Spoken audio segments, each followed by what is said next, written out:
Semua orang tua akan bangga kalau anak-anaknya bisa ngerjakan apa yang bapaknya kerjakan. Betul tidak? Kenapa semua polisi bangga kalau anaknya jadi polisi? Kenapa semua dokter bangga kalau anak jadi dokter? Kenapa semua guru yang hebat bangga kalau anak jadi guru? Betul tidak, saudara? Karena harus begitu. Mari kita tanya, selama ini apa yang kita kerjakan sebagai gereja? Maaf, gereja cuma mengulang, gereja cuma meniru. Jawab iya atau tidak? Mengulang.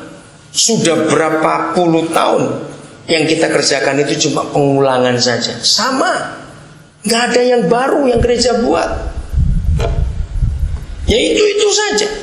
Padahal kalau kita percaya Papa di surga mengasihi kita, maka ini buktinya. Dia menunjukkan segala sesuatu. Saudara tahu apa bedanya segala sesuatu dengan semua? Mana lebih banyak? Segala sesuatu yang dikerjakannya sendiri. Saya mau tanya begini kepada saudara, dengarkan ya. Ini belajar.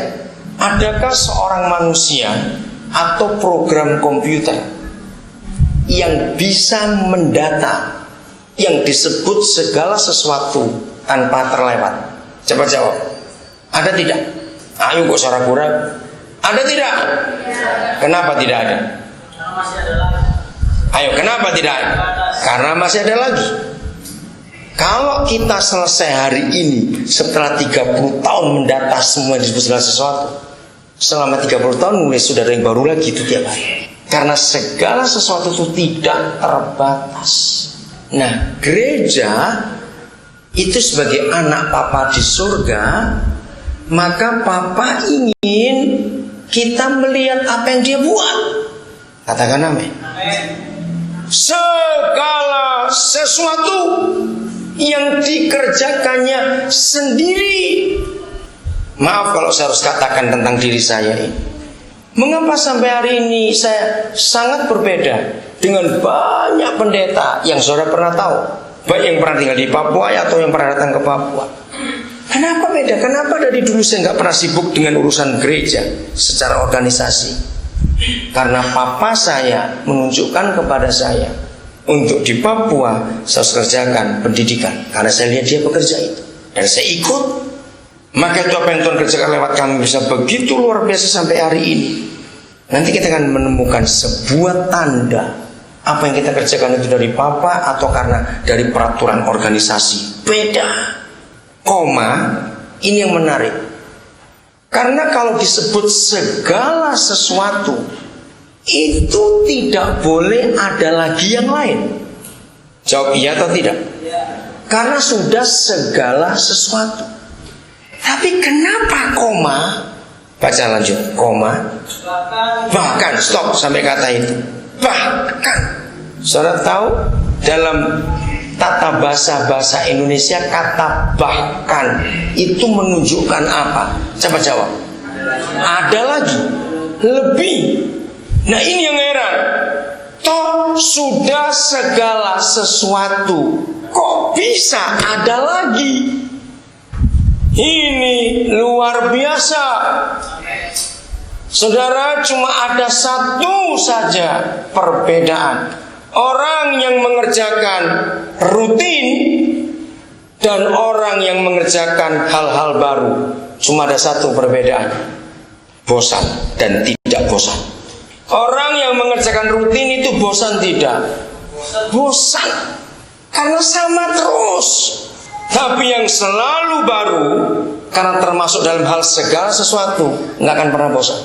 Nggak akan pernah bosan. Karena apa? Baru terus. Dan orang pasti ingin tahu, ada apa lagi? Terus apa lagi? Rumah makan saja, paling tidak dalam sekian bulan harus ada menu baru. Kalau enggak orang yang bosan datang ke situ sama semua makanannya. Ada yang baru. Bahkan, ayo kita lanjutkan. Iya, Papa tadi akan bagaimana menunjukkan kepada anak, apalagi pekerjaan-pekerjaan yang lebih besar dan lagi daripada pekerjaan itu. Stop sampai situ dulu. Wah, ini luar biasa. Satu kali saudara, saya ingin berkata pada rekan-rekan pendeta. Mungkin rekan-rekan pendeta pernah punya perasaan seperti saya. Tahun 80-an yang lalu, saya tuh pernah berpikir begini. Kalau seorang dokter memberi ceramah, itu nggak akan pernah kehabisan bahan. Karena jenis penyakit bertambah terus, jenis obat juga bertambah. Jadi bahan ceramahnya ada. Seorang ahli manajemen memberi seminar, memberi ceramah, nggak akan pernah kehabisan bahan. Karena teori manajemen baru berkembang terus. Seorang arsitek memberi ceramah, memberi seminar tentang arsitek, gak akan pernah kehabisan bahan. Karena terus ide manusia makin hebat dalam dunia arsitektur dan sebagainya. Lalu saya ngomong, Bapak, bahan kami sebagai pendeta itu gak pernah tambah dari dulu, cuma 66 kitab ini. Saya pernah mikir, apa suatu kali gak habis bahan ini? Ada gak rekan pendeta pernah mikir seperti itu? Karena firman berkata, jangan nambahi dan jangan ngurangi kitab suci. Betul nggak saudara? Ini bisa habis ini. Tapi luar biasa, ternyata dia tidak pernah habis sampai hari.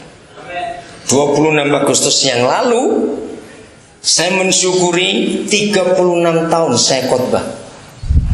Jadi saya mulai khotbah itu tahun 72 tanggal 26 Agustus saudara.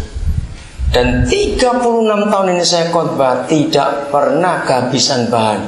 Dia selalu baru. Ini dahsyat sekali. Maka itu ayat ini saya percaya, bahkan ada yang lebih besar yang Bapa akan tunjukkan kepada kita anak-anaknya. Asal ini dia syaratnya cuma satu. Suka belajar tidak? Oh, nggak ada yang amin. Cuma ada satu di antara dua. Kalau saudara nggak suka belajar, loh, betul nggak? Cuma ada satu di antara dua, suka belajar atau tidak suka belajar. Seorang murid akan dilihat oleh gurunya semangat belajarnya tinggi atau tidak. Ngerti maksud saya?